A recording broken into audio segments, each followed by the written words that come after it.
Hello and welcome to my introduction to GNU Radio. Everyone can play around with GNU Radio even without having any GNU Radio hardware to receive electromagnetic waves or to send electromagnetic waves. There is not that much difference between electromagnetic waves and audio waves. Therefore, any computer which has a sound card and a microphone can be used to play around with GNU Radio. So the first thing is you have to install GNU Radio. I use Ubuntu, therefore I go to Google, Ubuntu, GNU Radio, install, and you get the GNU Radio Ubuntu install webpage at GNU Radio. You should follow this build GNU Radio script, which gets you to this page, and here you have the command to install the latest GNU Radio and to compile it. It probably takes about 1 to 2 hours, but then you have everything installed on your computer. When everything is done, you go to the command line and start GNU Radio with the command Gnuradio-Companion.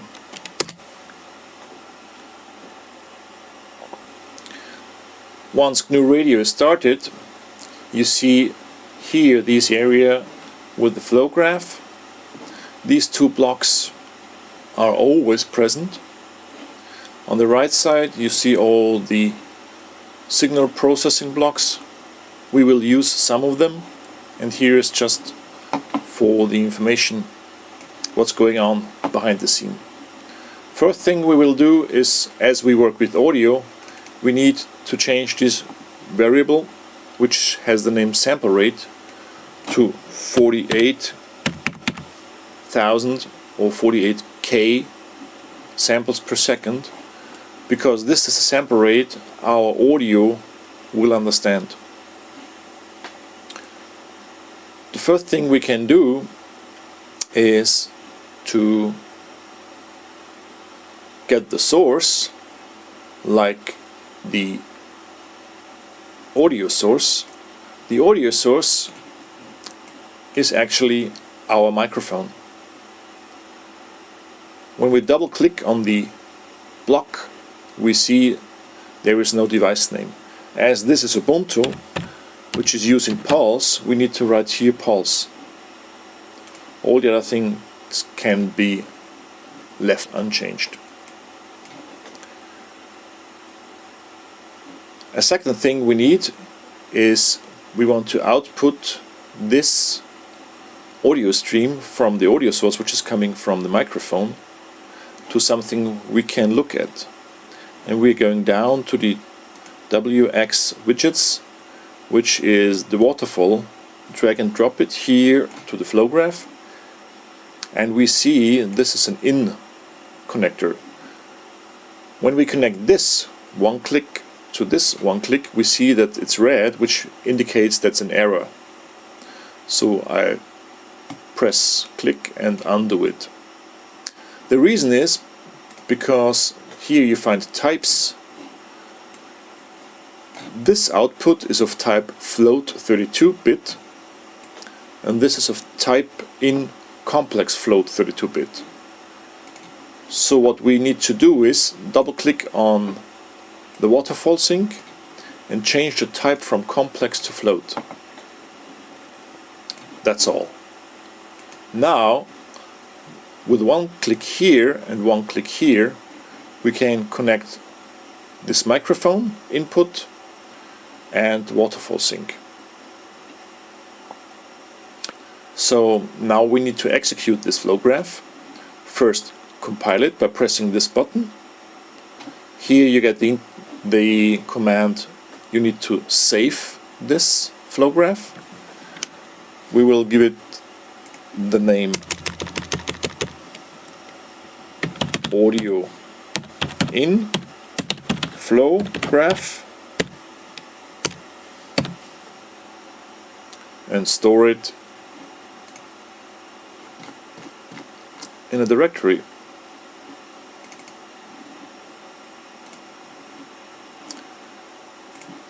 Now it can be compiled, and to run this flow graph we push this button here, which doesn't change the color when you try to push it. So we get the waterfall sync, and as you see, when I speak, different frequencies show up here.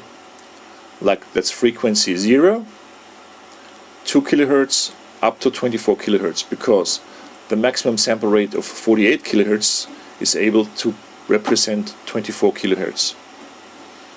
That the microphone is working, you can also see when I whistle, like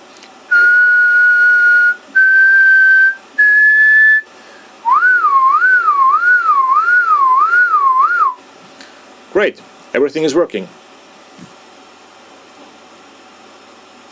So I stop it, and this is our receiver. What we now do is we add a sender to this flow graph. For a sender, I use a source, like here sources, signal source, drag and drop it to the flow graph. The sample rate of 48K is already present, like here. The cosine waveform we change to sine, and we also change the output type from complex to float. This would generate a frequency of 1 kHz with an amplitude of 1. 1 is a little bit too loud, so we go to 0.1. And we want to send this sine wave over the loudspeaker. The loudspeaker is like at the sync, audio sync, drag and drop it, and we double click on the audio sync, and as this is Ubuntu, we also use Pulse as a device name, and we connect with one click here and one click here the signal source to the audio sync.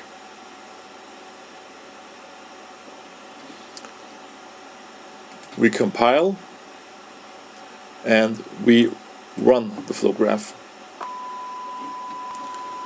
So we hear the 1K sine wave,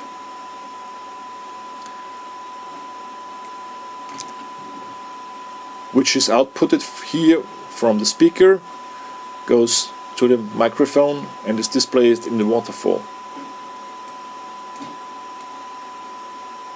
We rearrange it a little bit to represent the flow graph.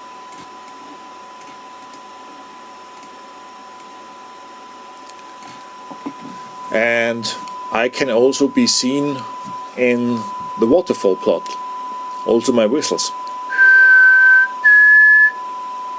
And you can also see that the human voice can generate much higher frequency, like shh.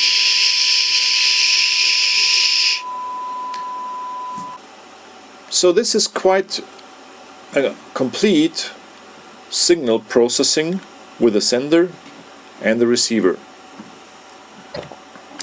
You can take any modulator here and output the signal over the audio sync as if it would be an electromagnetic sender with an electromagnetic receiver, demodulate and display. For learning signal processing, this is sufficient. I hope you have fun with GNU Radio and learn a lot about signal processing. Thank you very much.